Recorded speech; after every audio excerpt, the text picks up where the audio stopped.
Welcome to what may very well be one of the most important videos we've ever made. Now, in order to even begin this video, I must first establish this disclaimer. This video is a set of hypotheses, an exploration of the world, and while many ideas will be explored, what we are sharing here is not meant to be taken as definitive truth. We're not claiming this is entirely made up of facts. Rather, we are attempting to explore a deeper, perhaps darker, area of human consciousness and see the bigger picture of what is really going on. Please have your own experience, do your own research, and don't be afraid to go deeper down the rabbit hole, for the truth is often stranger than fiction. There's no denying that the collective human consciousness is in quite of a pickle today.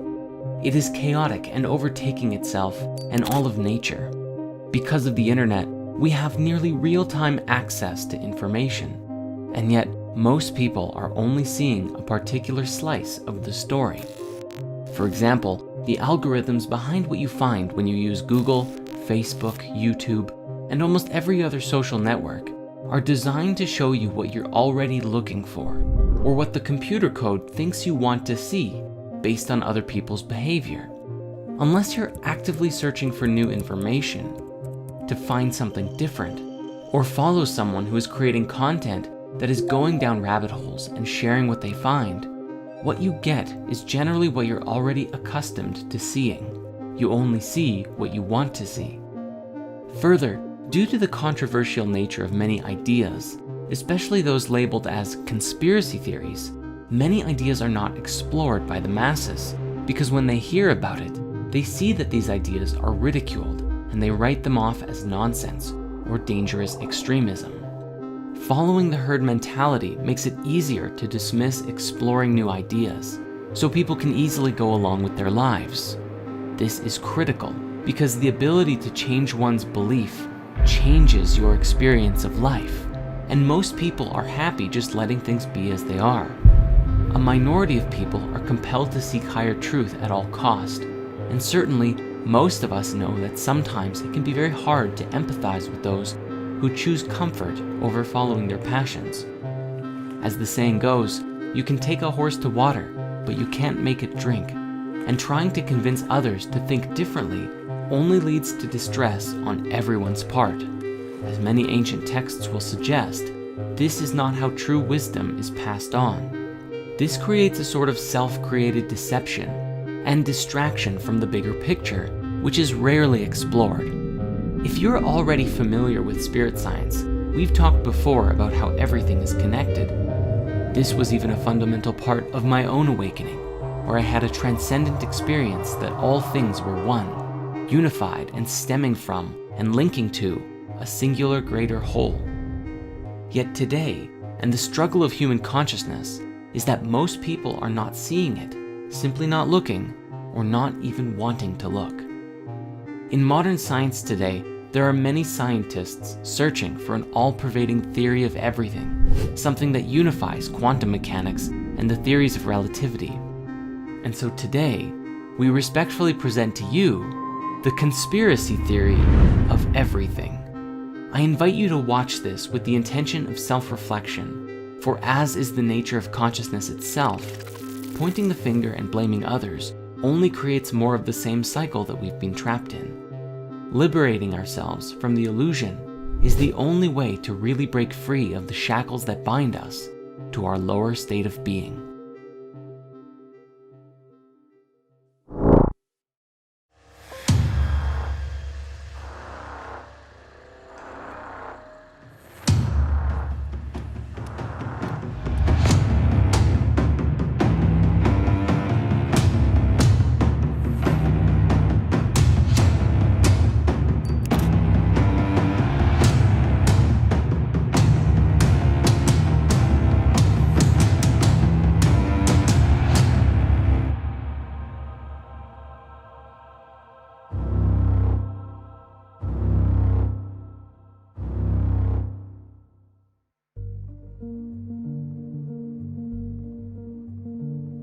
Our conspiracy theory of everything begins first with the Demiurge.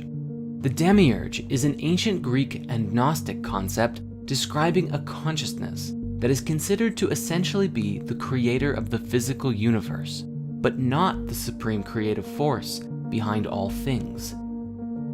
A good way to explore this idea is through The Matrix, a science fiction story that suggests everything we think we know of as the real world is nothing but an illusion, a false world within which most are imprisoned, unable to effectively identify what is real. As people go about their day-to-day lives, they think that their world is authentic, but that every individual is truly plugged into an artificial reality severed from the real world. While people suffer, there is a tremendous benefit to the ruling overlords, who in the film were a form of AI. As it relates to us, this AI is in essence the Demiurge. The Demiurge was described as a force, a deity, or a consciousness who was responsible for the creation of the physical world and reality. However, in a way, it had imposed itself over top of the true reality, the supreme oneness that created all things. In this, it was a false god who had assumed authority over the world, masking the living beings, namely us, from the supreme truth, the highest order of creation, and making us believe that what we experienced as real, the physical reality that we are a part of, was the true, authentic reality, even though it wasn't. Depending on the school and belief of different Gnostic sects, the Demiurge was either seen as something malevolent, deliberately trying to deceive us, or something that was simply ignorant or misguided of its place in the universe and the rest of creation, which led to us becoming lost in the illusion as a result. Said in simple terms, the Demiurge was the force behind the physical universe, but within our consciousness, so long as we perceived that which is physical to be real, we were slaves to the illusion of the false or at least incomplete reality. To that end, these ancient people, at least those who are part of the ancient mystery schools, believed that the physical reality was an illusion. They sought to liberate themselves from the illusion of reality through varying spiritual practices, from meditation to plant medicine ceremonies and everything in between, in order to connect with higher realms of existence and break free of the false world by finding the truth, the supreme oneness within. This is because even the Demiurge and the physical universe still stemmed from the supreme oneness, and the light of truth could be found within. Known to the Gnostics as Sophia, meaning wisdom in Greek, it was the act of awakening this divine spark within us that would return us to the higher realms, which became the ultimate goal of many Gnostic schools. This is where we find the roots of enlightenment and light concepts from around the world, which teach that within this world of suffering, we can release ourselves from the illusion through various forms of mastery and self-discipline, both physical, emotional, and mental. This, of course, takes considerable effort and intention to do so. In essence, transcendent people do what is hard, and that's why their lives are easy. People in suffering do what is easy, and that's why their lives are hard. Fast forward to today, there is a tremendous volume of voices from across the internet, exploring ideas, concepts, and sharing a metric buttload of memes. But amidst the voices of the masses, we find a new concept emerging and being discussed in scientific and even some mainstream circles. An idea that proposes that the entire universe as we know of is actually a hologram or a simulation of some kind. Scientifically speaking, if we look at the cosmos from the perspective of quantum mechanics, there is a general acknowledgement that we really don't understand the universe like we thought we did. We are seeing the building blocks of the universe, the subatomic particles, the waves, behaving in ways that do not make sense in the context of classical mechanics, which reveal discrepancies in the laws of physics. Yet, the laws of physics still stand and apply in a practical sense when talking about our macroscopic world. But the fabric of the reality that we live in operates by rules that we have yet to uncover. The holographic universe seems in principle to be very much like how you might expect a movie and a projector to work in tandem. When you watch a movie, you enjoy it linearly, going through it one frame at a time. usually at 24, 30, or 60 frames per second. The stories on the screen follow a narrative of some kind, and generally speaking, there are definite laws that make up the universe you are experiencing in the film. Yet, the quantum world, on the other hand, is like being able to observe the entire roll of film timelessly at any point, which includes zooming in on individual frames, playing things backwards, forwards, the sequels and prequels all at the same time. The particles and waves that make up our reality are non-linear and could potentially imply notions of retrocausality. And while they too follow their own set of laws, they are different from the world we exist in at a macro level. Another example of this is found in computer code. What you are seeing on your computer or phone screen at any given time is a filtered projection of what is really going on underneath the surface, designed to be easy for you to interpret. Yet, under the surface of these machines, there is a computer language that is incomprehensible to nearly everyone. Languages like binary and machine code are too simple to make complex algorithms effectively in. Instead, programmers use higher-level languages designed to be understood by humans to write code that is then translated into the lower, base-level machine code and then binary at the bottom. What you are seeing when you look at your phone or computer monitor ultimately comprises mountains of ones and zeros that lay under the surface of the digital world, just like what is under the surface of our own reality. You might be familiar with the ancient wisdom teaching, as above, so below, a concept that applies on several levels, describing that which exists in higher realities is a mirror of lower ones.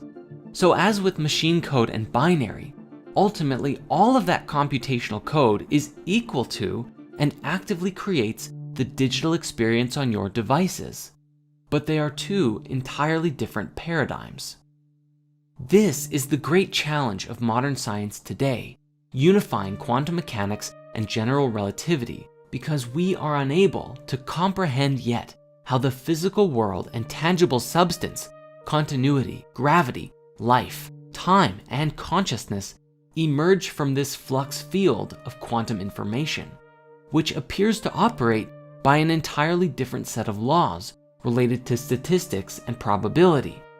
Yet, like with machine code and computers, are they really so different? The question then becomes, as many are theorizing today, could our entire reality be nothing more than a simulation? An artificial reality that our consciousness is plugged into? There are some oddities that have been captured on camera that some people believe are glitches in the Matrix. Now maybe these oddities are fake, who knows? But as an example, we do have this curious clip of a bird who is perched in midair without moving before flying away. There was also this news footage from Russia several years ago that someone caught an individual levitating on camera. But when the guy with the camera called out to them, the girl dropped down and ran away. Now again, I'm not trying to say this is hard evidence of a real-life Matrix, but it certainly compels curiosity. And this is what it's really all about. Humanity living in the question, in the mystery of life, and these strange occurrences that beg us to ask the question, what is the true nature of reality? Now, on that note, I encourage you to please do your own research and go down these rabbit holes yourself and make up your own mind. In this way, you become a conduit of free thought rather than following in the herd mentality of that which has been established for you by the powers that be and society at large. Even if the laws of physics as we know them today say that this is impossible, levitation or birds perched in midair, we also know that the laws of physics are incomplete. We don't even know how to properly fit gravity into our standard model of physics, and perhaps unlocking these secrets will change everything for us. And this brings us to our primary key, where we begin with our conspiracy theory of everything, the basis from which everything to come will build off of. The Demiurge is, in essence, a lesson about the illusion of reality. That the entire world as we conceive it to be is based on what we perceive with our physical senses, which is a limited experience of the totality of that which exists in the whole universe. This idea suggests that the illusion of the cosmos is incomplete, and as long as we believe in only it by itself, we too shall remain incomplete. We are living within a material universe, yes, but there is more to the cosmos than just that. And as long as we choose to believe in this limited reality, we will continue to perpetuate its existence. It is only by embracing that which we don't know and asking the right questions can we break free of the fetters that bind us. In the Emerald Tablets of Thoth the Atlantean, there is a great deal of discussion that describes the human soul as a light trapped in the veil of the night, a metaphor suggesting that the night is the illusion of separateness, the soul disconnected from the supreme oneness, or simply trapped in illusions in general. Basically anything that is not the highest truth. It is the unilluminated mind that actively creates the reality that it perceives to be real, and as such, humanity lives out its days in the dark, veiled in the illusion of one's own beliefs, disconnected from any higher reality. This was portrayed excellently in Marvel's Doctor Strange, when Stephen denies anything beyond the material universe, and then is shown a glimpse of the multidimensional nature of reality, that thoughts are things. He is shown that all of us steer the reality field by our conscious intent. But yet, as we become complacent in the creation of our lives, we give up control of the driver's seat. But then the question is, who is driving the ship? Literally anyone and everything else. Carl Jung called it the collective unconscious, the collective mind field of everyone whose thoughts and feelings influence our own very decisions and actions by the concentration of their energetic weight. Whether it be the media, the news, advertisements, what your family or friends tell you, or things that you just happen across on the internet. Ultimately, all of it is processed by our egos, which shape who we think we are as we disconnect further from the nature of our being. So the question then becomes, what is the truth? What is the higher reality? And how do we connect with it? The ancient wisdom teachings describe that the quest for wisdom, or enlightenment, or the true nature of being, is a continuous journey into the unknown, and the illumination that we are active creators of our lives, not simply beholden unto the preconceived patterns that we've been following in. The great truth we must understand about the Demiurge is that we are the ones who actively perpetuate its existence by believing in the physical universe as the ultimate reality. Your beliefs shape the reality that you experience, as Dr. Bruce Lipton has demonstrated through his work with the biology of belief. The beliefs and ideas that we hold in our minds can be scientifically proven to affect how our DNA and cells express themselves. If you believe you are a lowlife with nothing going on and will die alone and miserable, guess what kind of life you will lead? If you believe you can change the world, guess what kind of life you will lead? In order to break free of the limitations that we feel are imposed upon us, we must first believe that it's possible to do so. We must open ourselves to a greater truth, a greater reality, one that is beyond the Demiurge, and perceive a cosmic truth that forever changes life as we know it. Yet, humanity is not paying attention to messages like this in mass, and there is a reason for it. It is a very significant and critical thing, for this one piece of the puzzle must be resolved in order for humanity to truly advance as a species and break free of illusion collectively.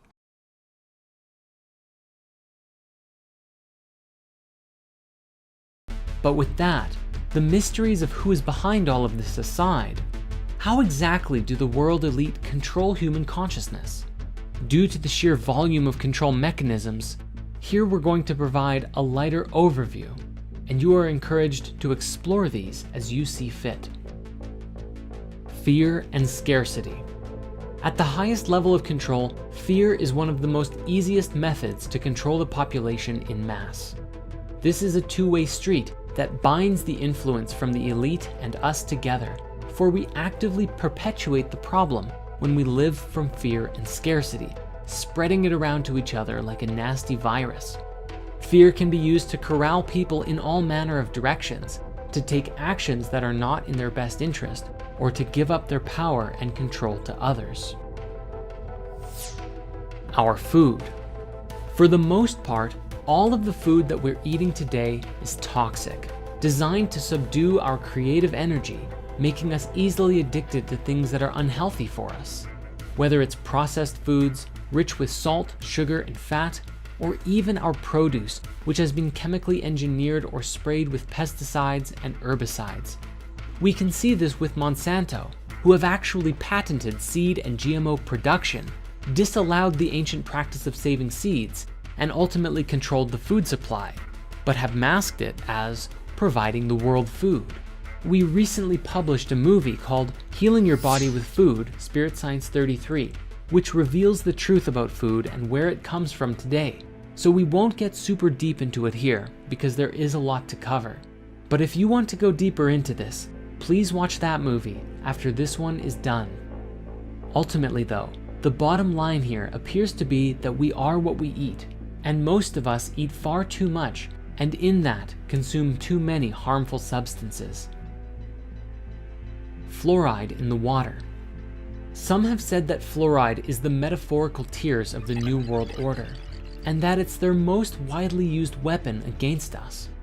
The idea in a nutshell is that governments put fluoride in our water supply in order to negatively affect huge populations and facilitate mass control, whether for financial gain through the health defects that it causes, or for the purpose of disrupting our connection to the spiritual planes.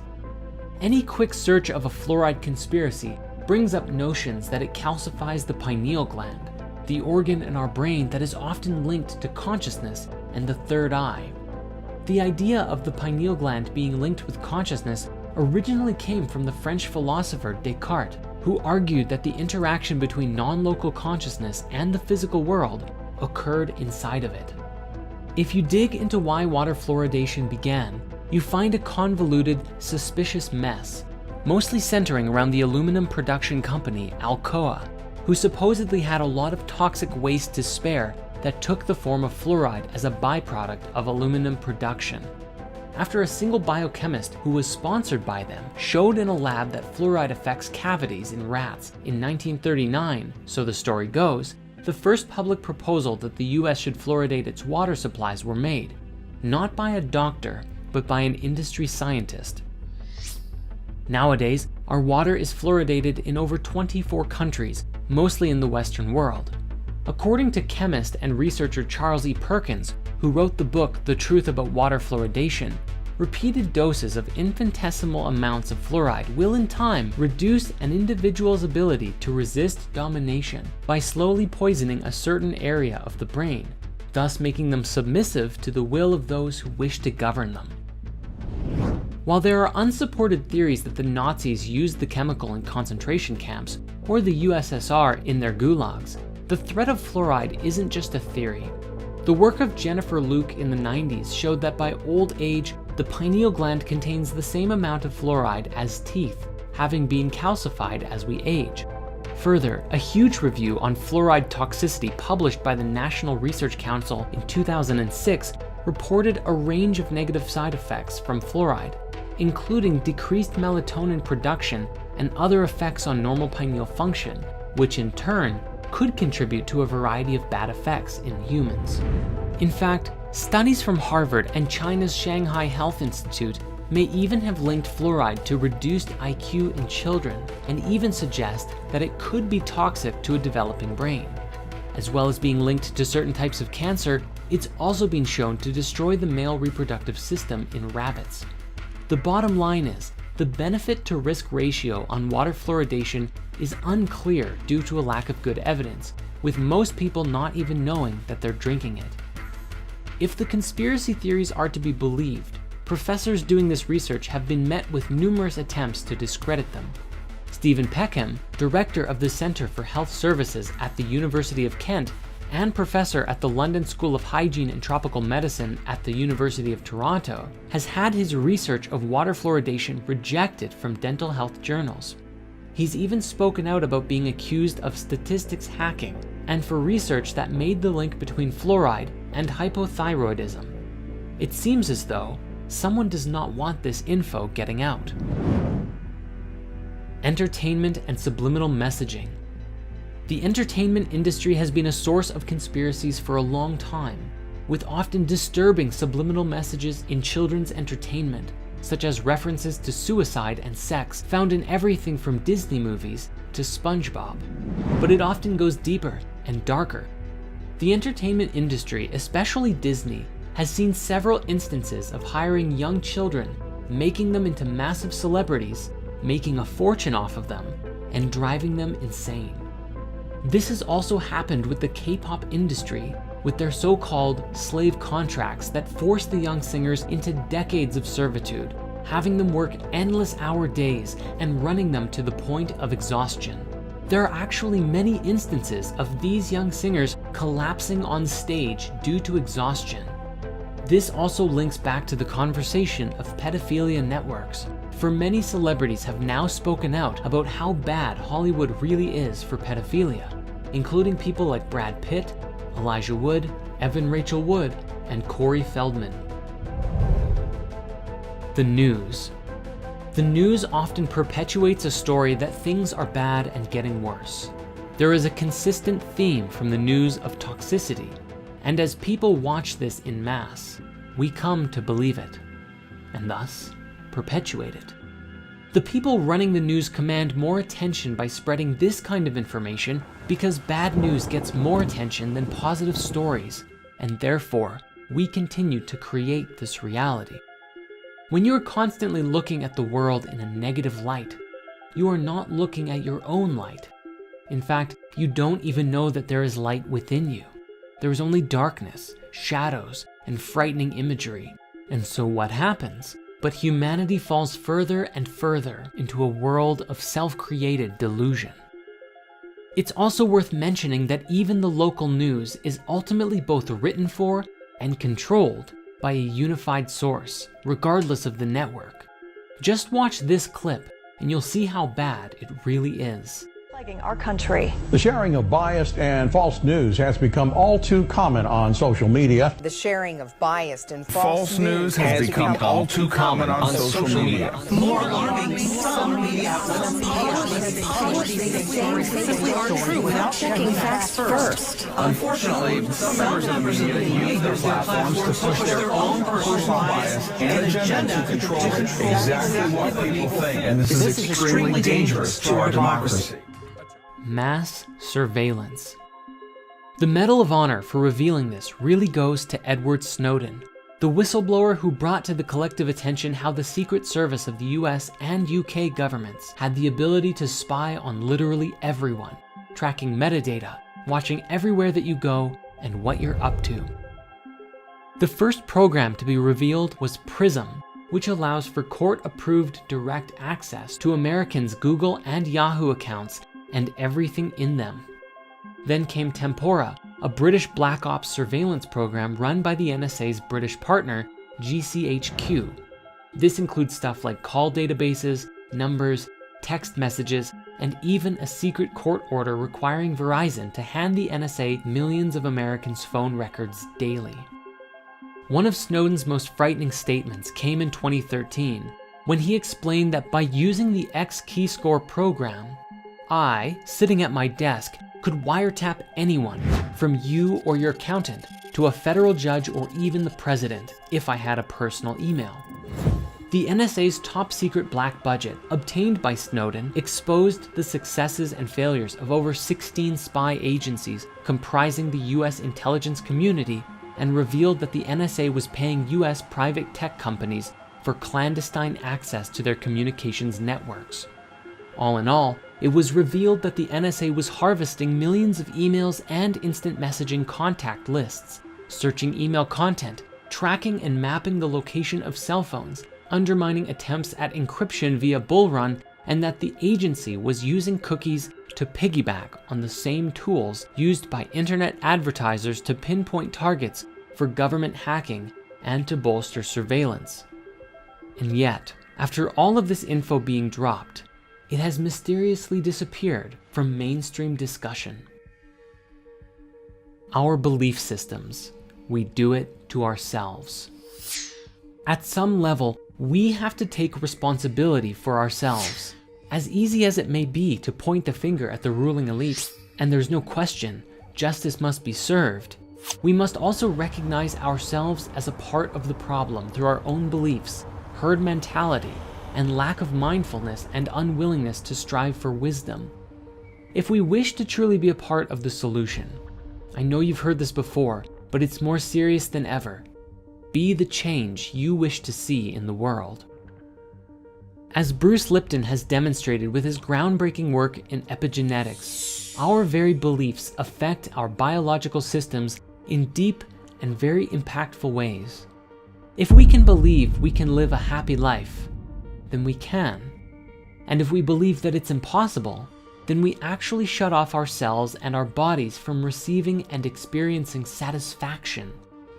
Further, people will often try and rope their friends into their belief systems in order to validate their own opinions and perspectives. And so what we're dealing with here is a mass field of consciousness that is trying to push its beliefs onto everyone else, and the truth is muddled and lost. Generally speaking, all of this unconsciousness keeps us small, and we do it to ourselves. The collective mindset often appears to lack any interest in education, learning, wisdom, or connecting with truth, and in this may compel us to outrageous levels of stupidity. Now, at some level, we must be able to laugh at ourselves, because humans are notorious for often doing very dumb things.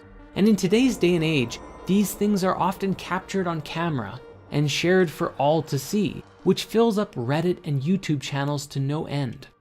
For example, scrolling through Reddit's Our What Could Go Wrong channel will bring endless laughter at the ridiculous things that people do every day. Yet, it is also a clear reflection of our lack of ability to generally exercise a higher consciousness on a regular basis. If we really want to evolve, we have to do better. From the very top of the chain to the very bottom, it seems clear that there is a problem. At the beginning of this chapter, we said that there is a sickness running through the underbelly of human consciousness. And while we have explored the idea that this sickness may be perpetuated and inflicted upon us by a demonic consciousness, whether it's sick, twisted psychopaths, a reptilian species, or demonic entities themselves, the truth is that we actively perpetuate it by staying asleep, pessimistic, and disconnected. And such is the nature of this chapter within the conspiracy theory of everything.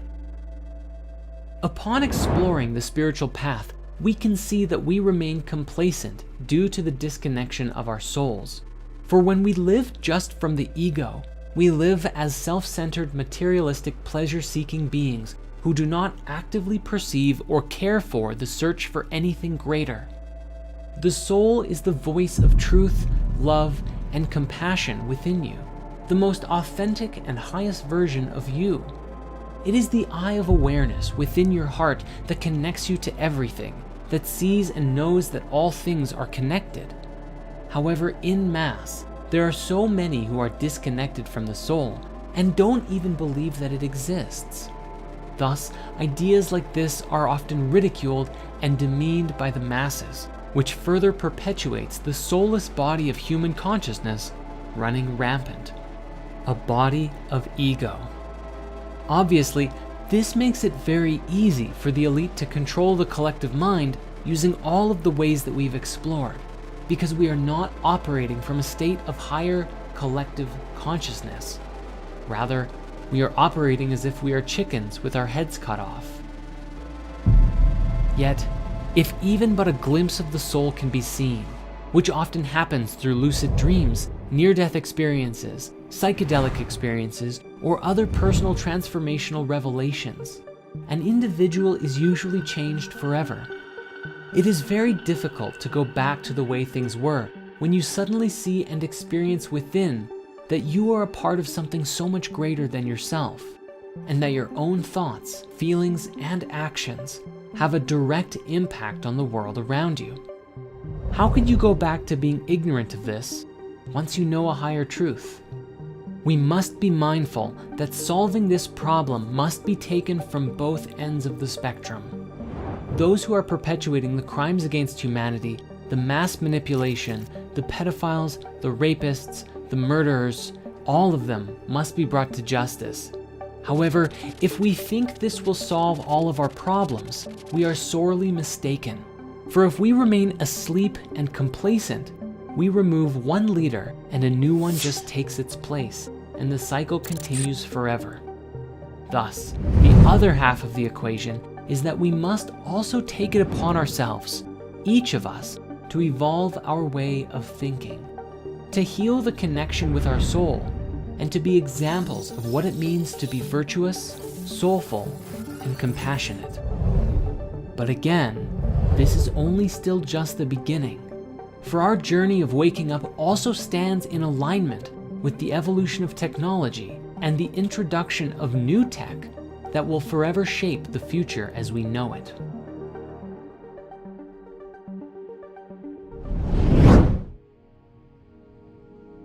The subject of extraterrestrials has mystified humanity for countless generations. The question of, are we alone in the universe, has inspired us to push forward and advance as a species in the search for life in the great beyond. But to this day, judging by the way people generally treat the subject, it would appear that we have yet to make any form of substantial contact. Yet, the awareness of a deeper truth, that something is being hidden from us, is regularly being leaked to this day. Let's start with some basics, which would be UFOs, which we all know stands for Unidentified Flying Objects, or as they're starting to be called today, UAVs, Unidentified Aerial Vehicles. It was shortly after the 2 atomic bombs went off during World War II that UFO sightings spiked around the world. Hundreds of reports of UFOs began to emerge in the decade that followed the incident, and it was in 1947 in Roswell, New Mexico, that things got really interesting.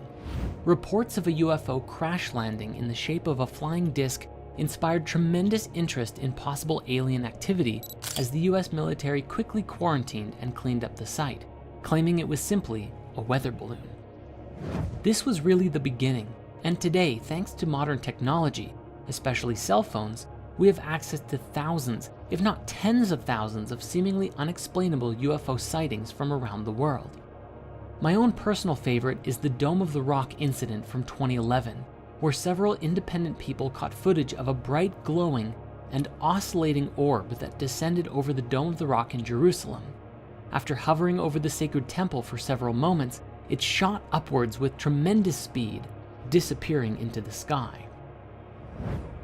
In more recent times, a video that was leaked several years ago was released by none other than the Pentagon, featuring 3 separate accounts of US military pilots attempting to track and follow incredibly fast-moving aerial ships, without any clue as to what they were.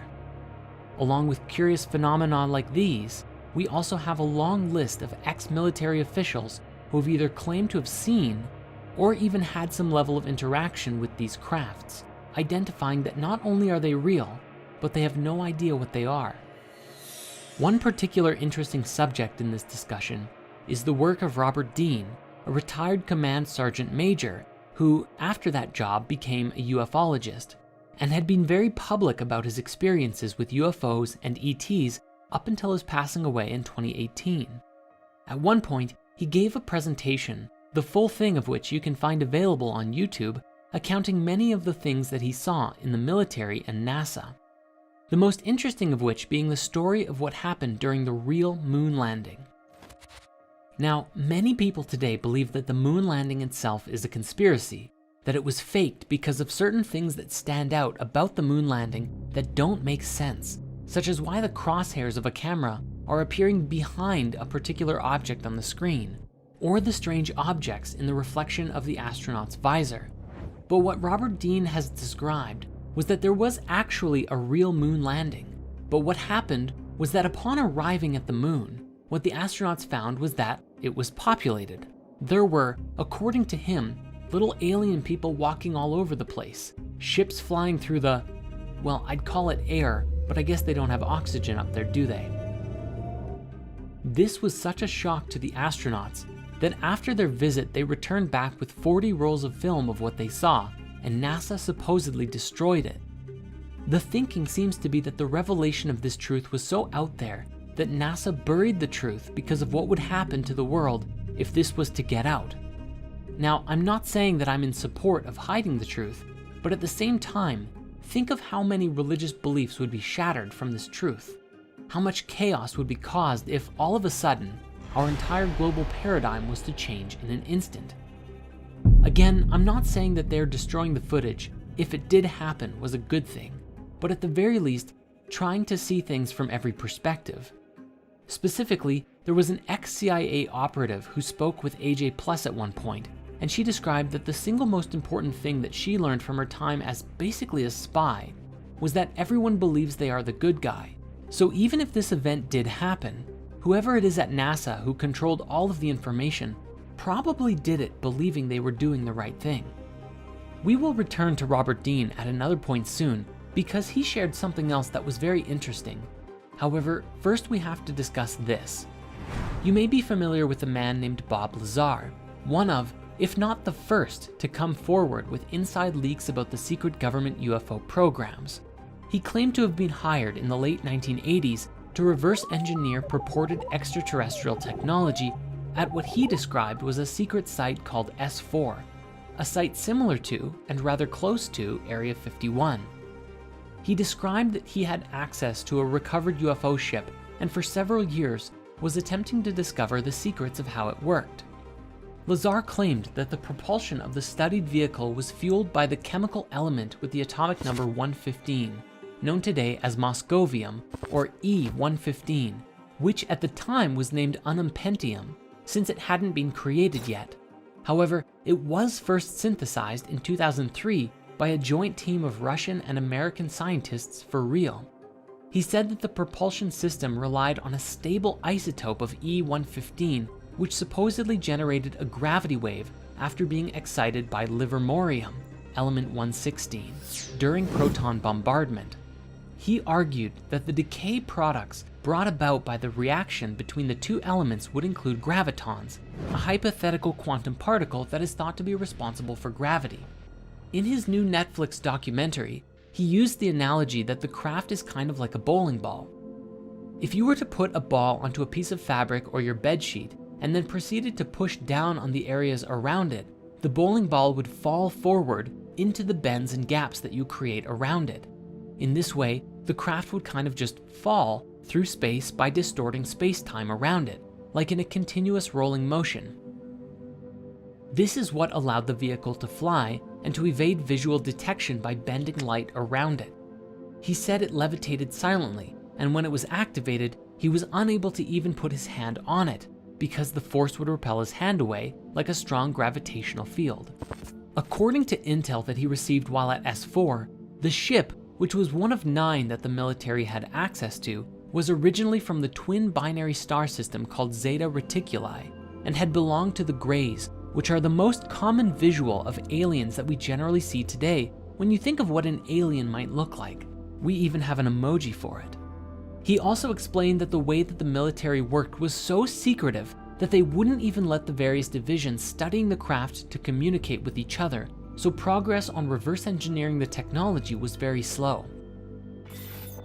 While one group would be working on controls, another on propulsion, and another on, well, you get the picture. But due to this isolation, they wouldn't easily be able to identify how the different parts of the ship were interconnected and worked together, and thus reverse engineering became very difficult. This was especially challenging because supposedly the ship was entirely interconnected. There weren't really any moving parts. It seemed to be one singular solid object. The seat and floor and panels and walls were all one singular material, with no sharp edges anywhere, an entirely different kind of machine than anything we're used to today. Now, after Lazar came out publicly about this, his life fell apart. Many people quickly looked into his life and found that he seemingly never had any of the education degrees that he claimed to have had. Yet, upon deeper investigation, documents stored away in his old university proved that he was telling the truth. Bob explained that after he came out publicly, he received a phone call from his ex-employers who said, "Do you have any idea what we're going to do to you now that you've done this?" And for many years, Bob suffered as much of his past was erased, and he was made to look like a fool in front of the masses. Now, Bob's story is a very interesting one. My highest recommendation is checking out the documentary he created with Jeremy Corbell called Bob Lazar, Area 51 and Flying Saucers, as well as the Joe Rogan podcast that they appeared on, where Bob goes deep into the story of what happened and what he learned. But Bob isn't the only one to come forward with some fascinating stories, and this brings us to Dr. Stephen Greer, who founded the Center for the Study of Extraterrestrial Intelligence, or CSETI, in 1990 to create a diplomatic and research-based initiative to contact extraterrestrial civilizations, along with the Disclosure Project in 1993, a research project devoted to disclosing to the public information that the government and military supposedly have had regarding the existence of UFOs and ETs. The organization claims to have over 3,000 confirmed reports of UFO sightings by pilots and over 4,000 proofs of what they describe as landing traces, evidence of UFOs landing on the Earth and leaving behind a sort of electromagnetic signature. If we pair this with what Bob Lazar said, it's entirely possible these ships could be bending light, entirely invisible to us, though perhaps not high-level military scanners. Dr. Greer also appeared on the Joe Rogan podcast many years ago and explained some very interesting things. What he received from a collection of over 30 documents from the NRO, NSA, CIA, FBI, and presidential briefings was that the way that these ships work and the way these ETs understand the universe is leagues beyond our own. What he described was that while today we believe that light is the fastest thing in the universe, this is only a barrier, and on the other side of the speed of light are laws that are governed by some sort of super consciousness, and that it is from this higher awareness that interdimensional travel becomes possible, and you can move throughout the universe nearly instantaneously without worrying about the speed of light, which is simply too slow to travel at if you're going from solar system to solar system, or especially across the galaxy, or even between galaxies. This is incredibly important to us because it's relative to the idea that consciousness and conscious thought actively steers the field of reality that creates the experiences that we have. This is a subject we will return to shortly. However, this conversation has one massive implication. You see, one thing that Dr. Greer explained was that the significance of alien life to us isn't really all about ETs at all, but about technology. The very instant that it became available would completely transform life on Earth forever. Imagine suddenly being able to travel to distant planets or explore the universe, and forget about having power to fuel the entire world's energy requirements forever. You'd have enough power to blow up a planet if you wanted to. This has tremendous implications to it, and may even be part of the reasoning for keeping the technology hidden for now. The question arises, is this technology hidden so that only the secret rulers of the world can have it? Or is it because humanity is not yet ready to inherit such a gift? One final piece in the ET and UFO conspiracy is the concept of the hoaxed alien attack. This comes from the late Dr. Wernher von Braun, the top Nazi scientist of Hitler's army, who, after World War II, came to the United States to work for the US government. Funny how that happens. And on his deathbed, he theorized that after a war with the Middle East, one day there would be a hoaxed alien attack, which was a part of the secret plan to weaponize space and control the world. He actually urged Dr. Rosen, his secretary, to thwart this plan above all else, because if it were to come to pass, and space was weaponized, whoever controlled these powers would have complete and supreme control over everyone, and the world would fall under the complete control of the oppressors. Now, the subject of ETs does not end there, however, because there is also the reptilian conspiracy, most famously brought to the public attention by the British conspiracy theorist David Icke. It's become one of the most infamous and popular conspiracy theories ever, sparking numerous parodies and commentaries in the media and TV shows. To put it simply, Ike believes that an interdimensional race of reptilian entities known as Archons have hijacked the Earth and are stopping humanity from realizing our true potential. He has argued that these Archons are the same beings mentioned in many Gnostic texts that have identified themselves as demons and rulers of the 7 planets in various traditions, mostly having the ultimate goal of preventing souls from leaving the material realm. He claims that because of this, they have gone by many names throughout history, including the Anunnaki from Sumerian myth and the Watchers and Nephilim from the Book of Enoch. He argues that human sacrifice to the gods in the ancient world was actually for the reptilians' benefit, especially the sacrifice of children, because he tells us that at the moment of death by sacrifice, a form of adrenaline surges through the body, accumulating at the base of the brain, and is apparently more potent in children, something that is today reminiscent of adrenochrome. Bringing it more into the modern day, he claims that a genetically modified human Archon hybrid race of shape-shifting reptilians, known as the Babylonian Brotherhood, or the Illuminati or Freemasons to us today, manipulate global events to keep humans in constant fear, so that the Archons can feed off of the negative energy that this creates. Now, he has also claimed that the members of this secret elite are descended from reptilians coming from the Draco constellation. He stated that the reptilians come not only from another planet, but also another dimension, the lower level of the 4th dimension, which he calls the astral plane, the one nearest to the physical world. As of 2003, when his books originally brought this theory out, he said that the reptilian bloodlines include all American presidents, 3 British and 2 Canadian prime ministers, several Sumerian kings and Egyptian pharaohs, and a whole bunch of celebrities. Remember when that article went viral about how Justin Bieber supposedly turned into a giant reptile in front of everyone? Some of the most prominent bloodlines are said to include the Rockefellers, Rothschilds, various wealthy European families, and established families of the eastern United States, and the British royal family.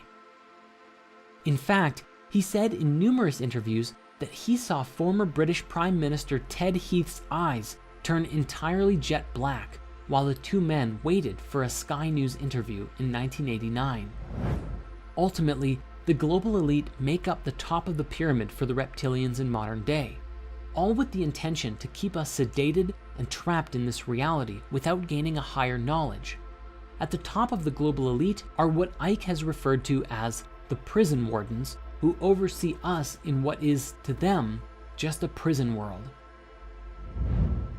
Along with the New World Order, their main goal is apparently to create a microchipped population, a one-world government, and a global Orwellian fascist state, a brave new world, which he claims will be a post-truth era where freedom of speech is denied. And how are they planning to do this, you might ask? Well, if Ike is to be believed, then the Brotherhood either created or controls everything.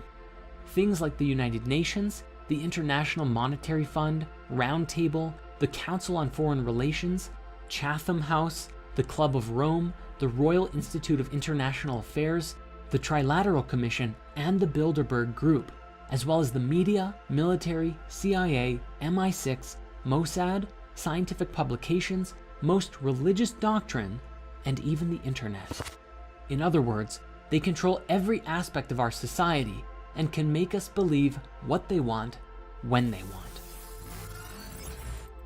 Before we move on, I think it's important that we now revisit Bob Dean and a particularly interesting story that he shared during the European Exopolitics Summit in 2009.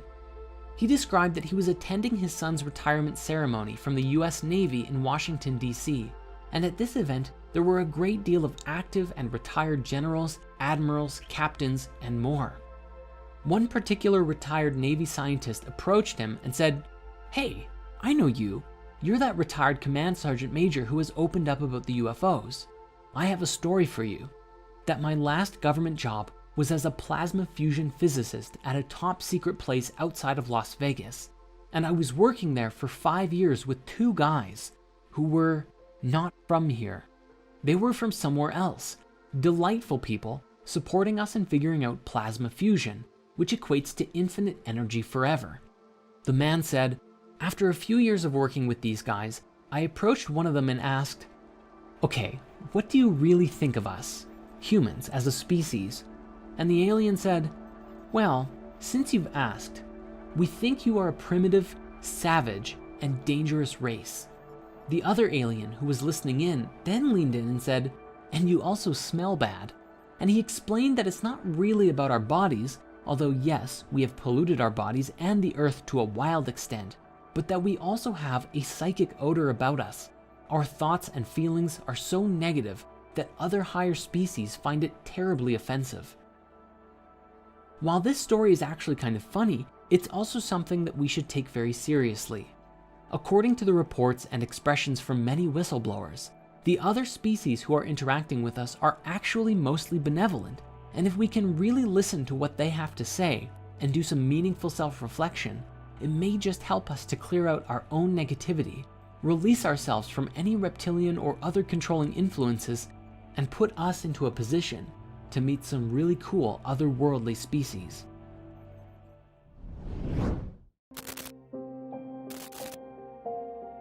Know your customer. It's the de facto business mantra of our modern era. Collect enough information on everyone's web browsing and social media habits, listen to what they talk about when they believe they're alone, and feed the data into a network of computers so complex that computer scientists aren't even sure how it works at all anymore.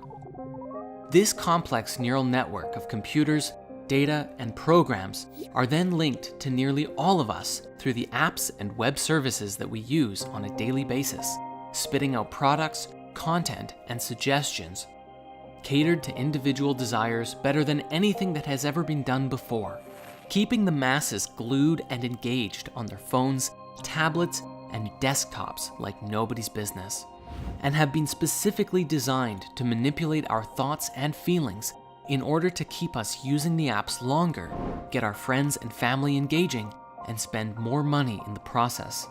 This is our current reality. And what's more interesting, the business model is wildly successful and most people don't even know that they're a part of it. Where does humanity go from here? A cyberpunk dystopia? As technology continues to advance, there is concern growing in the minds of those who have freed themselves from the Matrix long enough to realize that there is an issue. As technology continues to evolve and humans become more integrated with it, the line seems to blur between what is real and what is not. Then again, if all of reality is an illusion anyways, does it even matter? Let us begin our exploration with the software that currently exists today that begins to blur the lines between reality and illusion. Deepfakes. Technology is just now reaching a point where we can produce videos of just about anyone saying or doing things that they otherwise wouldn't say. President Trump is a total and complete dipshit. Granted, this technology is still in its infancy, and while that clip itself can easily be identified as a fake, every day as it improves, it becomes more and more difficult to tell the difference between deepfake and reality.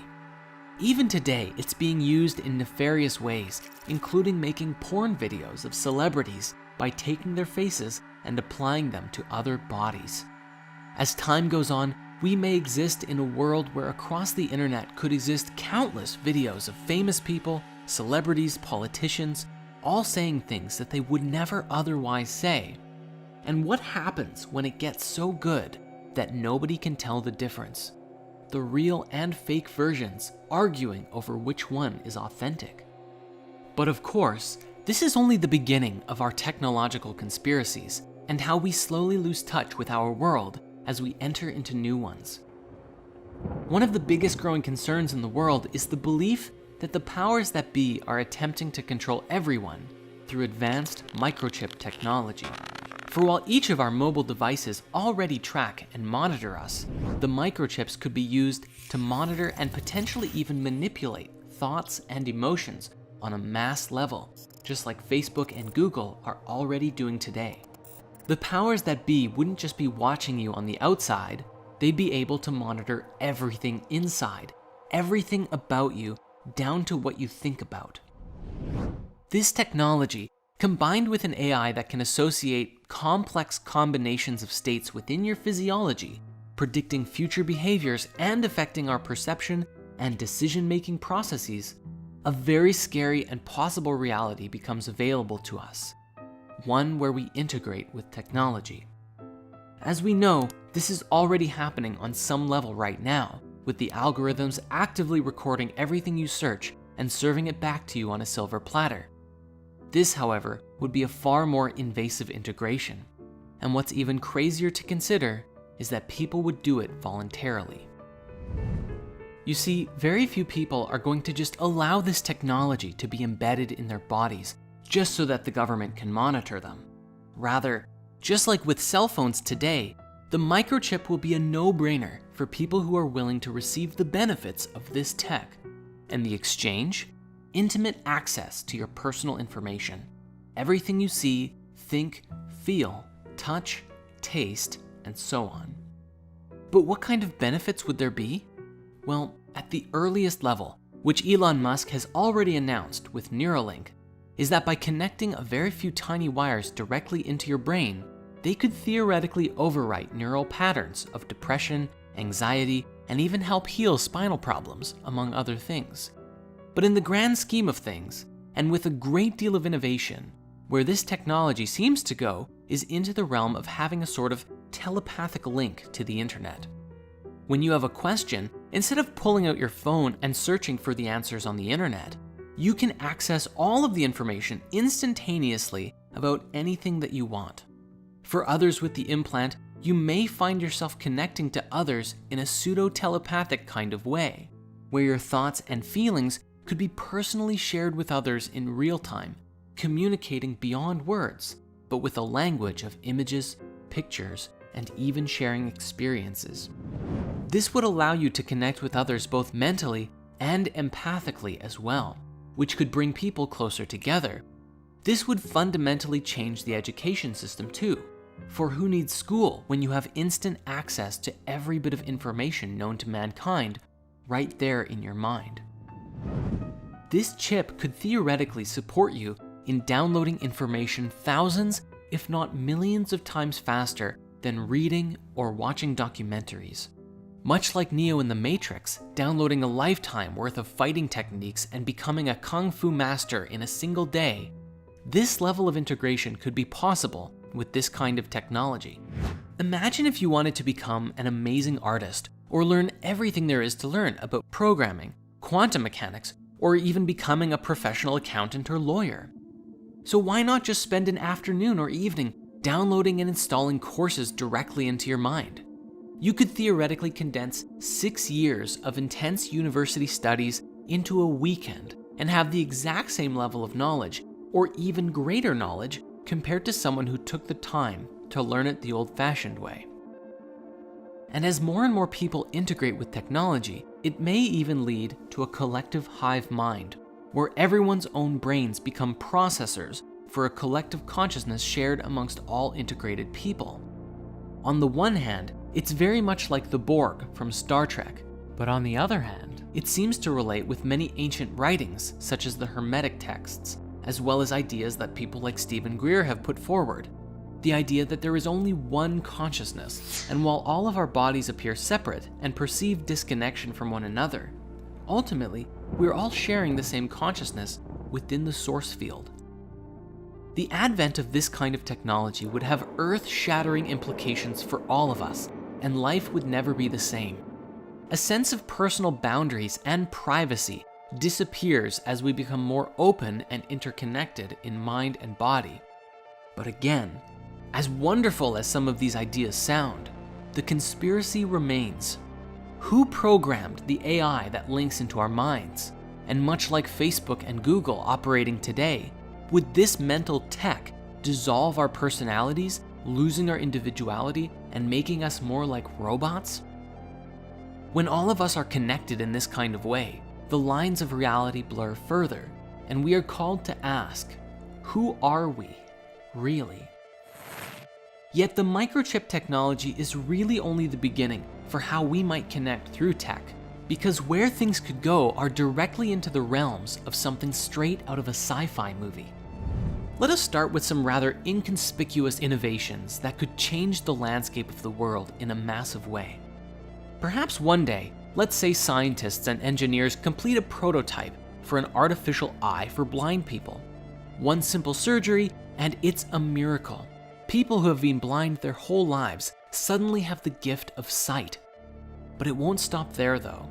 Suddenly these people can see wavelengths of light that normal eyes can't, have an integrated zoom feature giving them binocular eyes, and even have an augmented reality display directly in their inner vision. These people could literally play Pokemon Go anywhere without a phone, literally seeing Pokemon all over the place. When cyborgs can not only see, but see better than someone with normal eyes, even people with fine eyesight will want this upgrade, and a new generation of upgraded humans begins.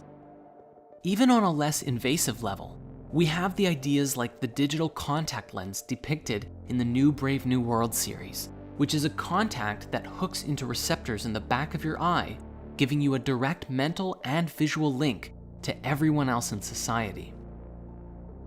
This could happen with prosthetics too, and in a way it already is, although the tech is still in its infancy.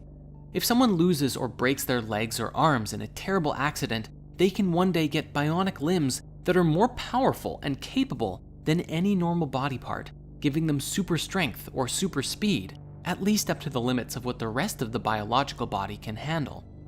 When this tech is available, of course some people will opt to have their arms or legs replaced by bionic body parts. This may even be especially popular in top secret super soldier experiments done by militaries of the world, if they're not already doing it. Ideas like this have also been made popular in pop culture, such as with the cyborg in Treasure Planet or Ed Elric from Full Metal Alchemist. But speaking now to integrated experiences, let us shift our focus for a moment to consider VR.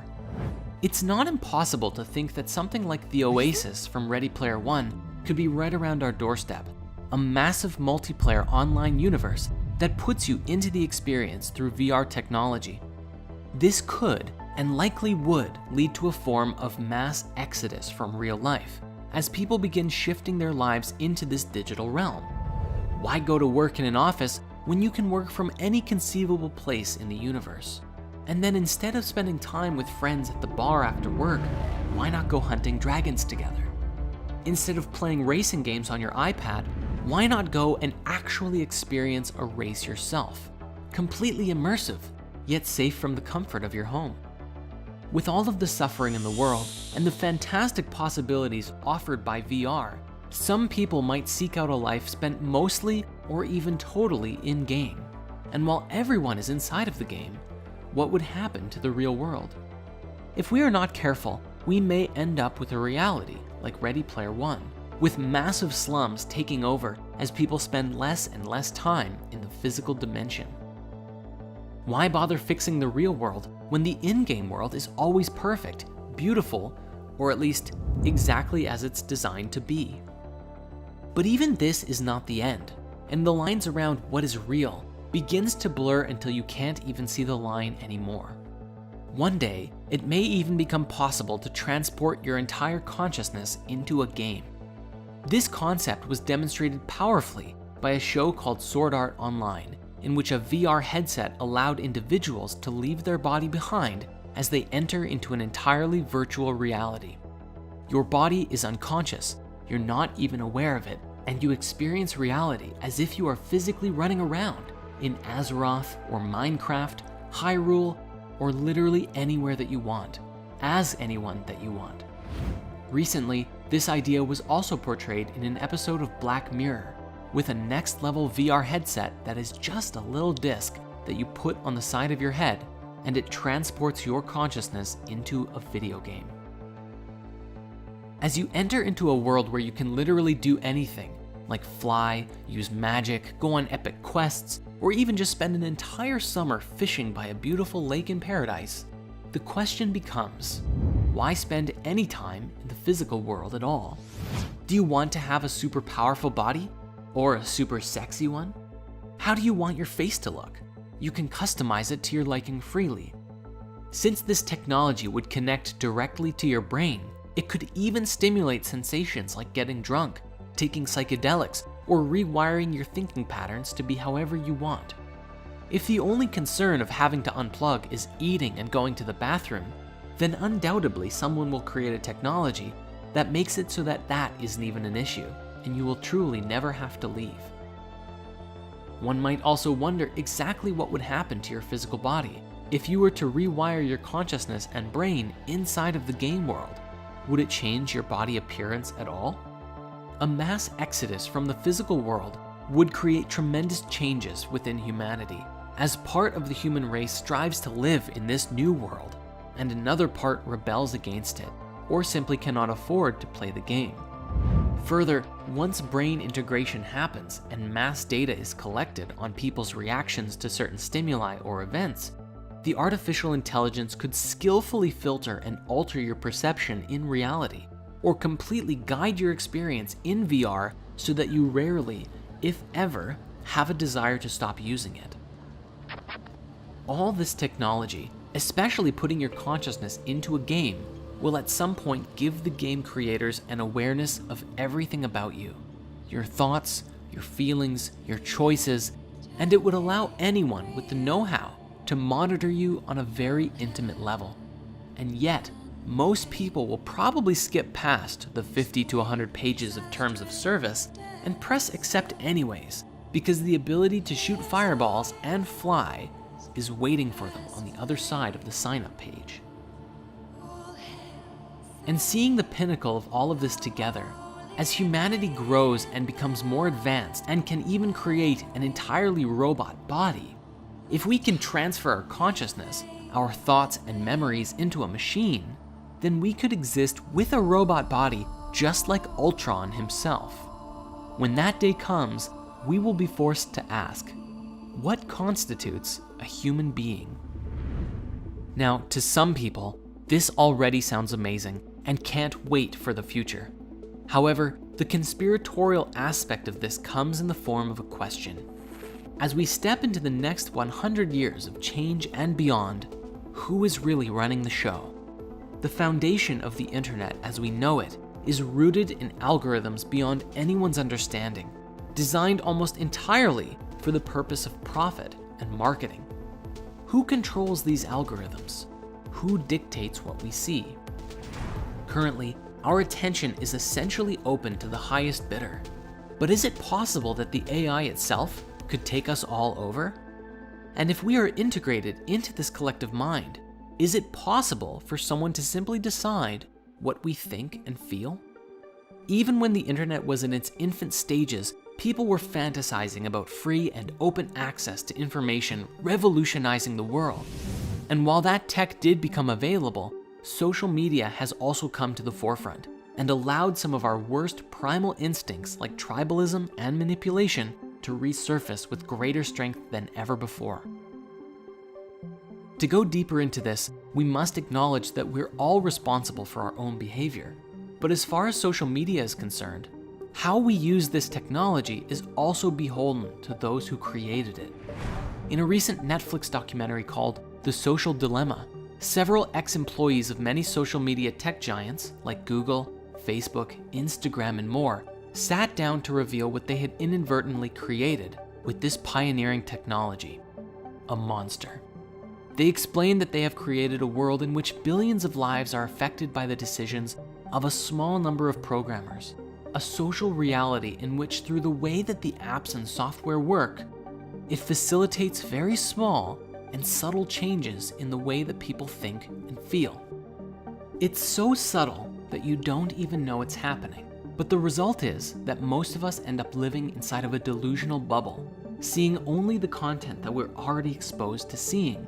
And this software can even help us create negative responses to people who believe anything different than us.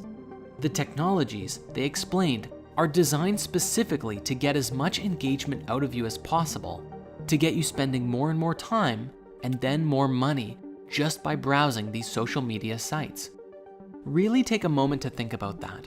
Every single thing that comes up on your own social media feed was put there by an algorithm that was trying to get you to keep scrolling, to warm you up to spending money with an ad, or continue to foster engagement by connecting with other people and bringing them back to the app too.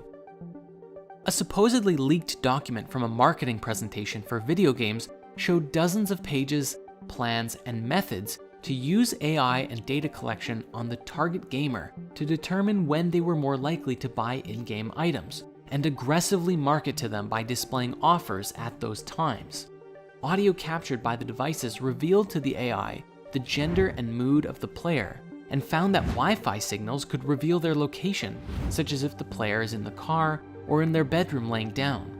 The AI would also pick up mouse movements and typing speed, revealing levels of engagement, determining how best to serve these ads to the individuals. All of this data is fed into the AI and analyzed by the marketing team to exploit human psychology for the sake of selling virtual goods. The presentation goes as far as using voice tone analysis to determine when players are slightly, moderately, and severely depressed, and then reduces the use of emotion-based advertisements and switches to logic-based advertisements, which were shown to be more effective in a depression. You can imagine what other tactics they might be using, and combined with their ability to manipulate the game to influence your state once you purchase more from their store, well, we weren't kidding when we said technology can be used to control us. Even if this presentation was fake, everything mentioned in it is well within the demonstrated power of AI today, and if it hasn't been integrated yet, you better believe that someone is working towards it. One singular and perhaps most critical questions we can ask ourselves in relationship to this new technology is, what is truth? How do we define and collectively agree on truth? Specifically, if we live in a world where no matter what you believe, you can always find support or evidence for the argument and perspectives that you hold. Want to believe the earth is flat, round, or hollow? You can find ample evidence for all three. Are you left-wing, right-wing, extreme center? It doesn't matter. On the internet, these ways of thinking are both the greatest and most logical and perfect way of thinking, and the most destructive way of thinking that is destroying our beautiful planet, all at the same time, depending on who you ask. Thus, the question of truth becomes a pertinent one. How do we, collectively as a species, find truth together? This is a question that we will revisit further down our path. Regarding the modern news and entertainment industry, we already know that the masses are manipulated daily to think and feel and respond in certain ways. And with the insights offered in the social dilemma, it seems as though our social media is also encouraging us to begin behaving in hive mind mentality. This technology appears to cause us to stop becoming unique individuals and become just a cog in a massive machine. And this is where there's a pending issue with the integration of technology. What's to stop the AI from changing the nature of your being based on who's advertising to you in any given day on a deeper level than ever before? In the world today, as people have negative responses to news or events, this fuels more negativity around the issue. Not to mention, the news actively fuels more negative press and stories on a daily basis, so that even if there's a lot of good in the world, the negative stories always seem to get more attention. Conspiratorially speaking, there is more and more evidence that shows that consciousness actively steers reality, that our focus and what we focus on dictates what kind of life we experience. People with hope for the world are driven to create things, but people who focus on all the negative stuff in their life generally have more anxiety around things that happen and become stuck in their own fear. The coronavirus pandemic was a great example of this, as we saw mass divisions from people wearing face masks and generally being scared of potentially spreading this thing, and those who just relaxed into the quarantine and said, all right, we're here, and I'm going to use this as an opportunity to create some meaningful change, at least in my own life. And they did. If Facebook and Google are steering the mainstream narrative, then they ultimately have a massive influence in the direction that society goes. They could design their systems to create peace and prosperity in the world, but their core focus is profit, which is good for business. So why would they change their business model? This couldn't have been made more evident by a personal quote from Mark Zuckerberg, founder of Facebook, who actually said, What's good for the world isn't necessarily what's good for Facebook. Yes, he really said that, and he owns one of the largest companies in the world, influencing the lives of billions. Even if humanity was connected digitally with all of this access to information, such as consciousness integration and all that, unless you were actively looking to download and install books and wisdom into your mind, it's all too likely that the focus of our collective mind could be hijacked by advertisements, entertainment, or other things. The exact same as how we are constantly distracted by social media today, and this could even be used to steer our species in the direction of whoever or whatever was pulling the strings. At this point, it almost appears as though this kind of technological integration is inevitable, and if you're conflicted about it, you're not alone.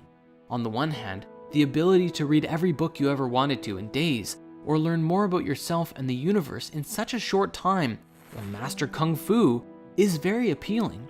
On the other hand, if your mind can be controlled or even forcefully steered in any direction by someone else, then is that really a paradigm that we want to be a part of? I imagine that there will be some big turning points for our species in the journey of development of this technology. But if we can learn to do this in an open source way that allows each and every individual their own sovereign right to freedom of thought and feeling, and actually choose what they share with the collective mind, well, I don't know. I'd be curious about the potential outcomes of this. The silver lining we have going into this is how the process mirrors what the internet of today brought us, good and bad. If we can learn from our mistakes and take that wisdom at a large scale into the new paradigm, we have hope. Even if its temptations still clutch the majority of people, a select few can guard the light and guide others into an enlightened cyberpunk reality. You can start practicing right now by being mindful of how your relationship with social media truly affects your life and the lives of those that it connects you with, and hopefully pass that wisdom on to future generations. If a great positive shift doesn't occur, we will forever be destined to repeat our mistakes on greater and greater scales until we finally do.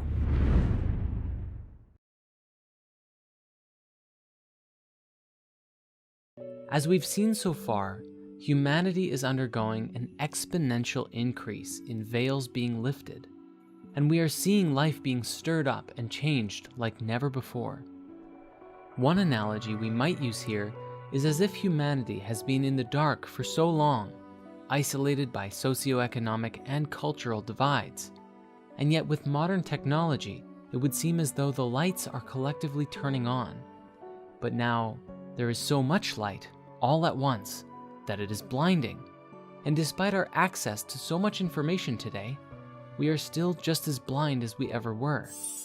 That is, while we allow time for our eyes to adjust. Yet the root of revelation doesn't just speak to veils lifted, but our own revelation from divine origin. Belief systems and ideologies are challenged in mass as new information comes out that asks us to reassess our paradigms of identity. As this happens, those who are willing to explore new ideas grow, and those who rail against anything new only burrow deeper into their own existing paradigm. Even in the new world we are creating, there are bound to be different paradigms that people live within. We must remember that some people are filled with hate, negativity, and suffering, all of which are descending from their own pain, which inhibits their higher consciousness and keeps them rooted in a lower vibration. This does not mean that they are bad people, for the only true remedy is compassion. No matter how far disconnected from their soul someone may be, they can always come back to the light. However, the only way for this to take place is if they genuinely want to, for unless someone seeks their own salvation, they will never end up finding it. Thus, it doesn't matter if someone spends their time living in a VR reality for years, abuses their bodies, or even in some future reality travels throughout the universe.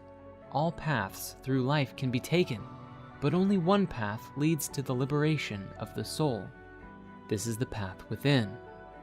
May this be a lesson for all of us too, for if we are afraid of the darkness within us and others, and we attempt to quell it by attacking it with anger and hate, then we lessen our own vibration and reduce ourselves to the same state of consciousness as that which we are fighting against.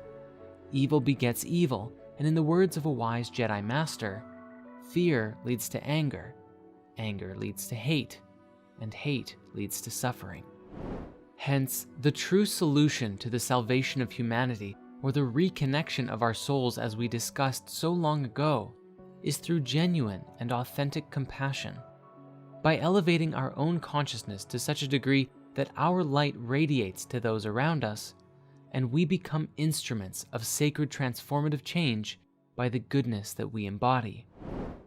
And while this may sound to some like spiritual woo, the discoveries around this today have the power to radically change everything we think we know about both science and religion.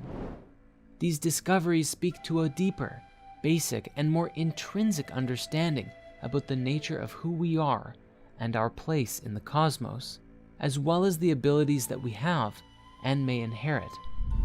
Speaking to the nature of consciousness itself, these discoveries are so paradigm-shattering that life on Earth as we know it will never be the same once the knowledge becomes commonplace among the people of the Earth. That is, if it's ever allowed to get there. For a long time, our perception of spirituality has been governed by the religions of the world, and our perception of the universe and the nature of life has been governed by science. Movies like Zeitgeist outline and identify ways in which the religious institutions have monopolized people in a myriad of ways, while others today, such as Dr. Rupert Sheldrake's The Science Delusion, demonstrates how science has been used to shepherd people into a mindset, keeping us locked into a paradigm of physicality and nothing more.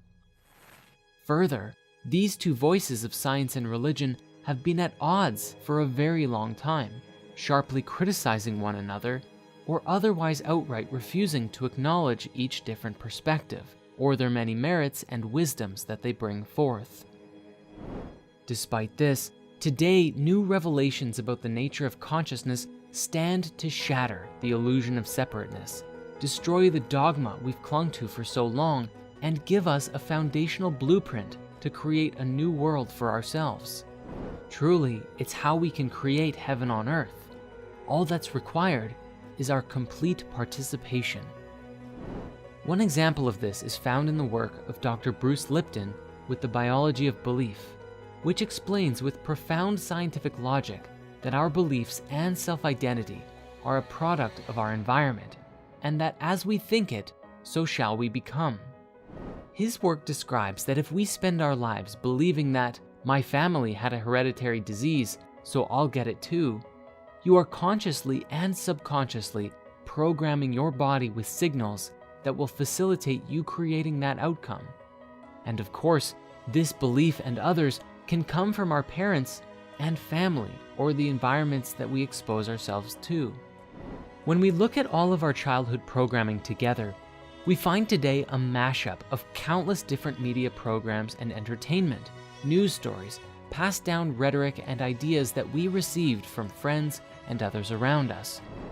Who we are today was shaped by the world, and while many of the lessons that we received growing up were good and valid, many others were simply long-held beliefs that have been passed down for generations, yet may not hold our highest interest at heart. These beliefs shaped our perspective of the world, and in that, how we behave and act, which leads us to create our destinies. As it would seem, many of the belief systems we hold on to disempower ourselves from being able to live our lives to the fullest.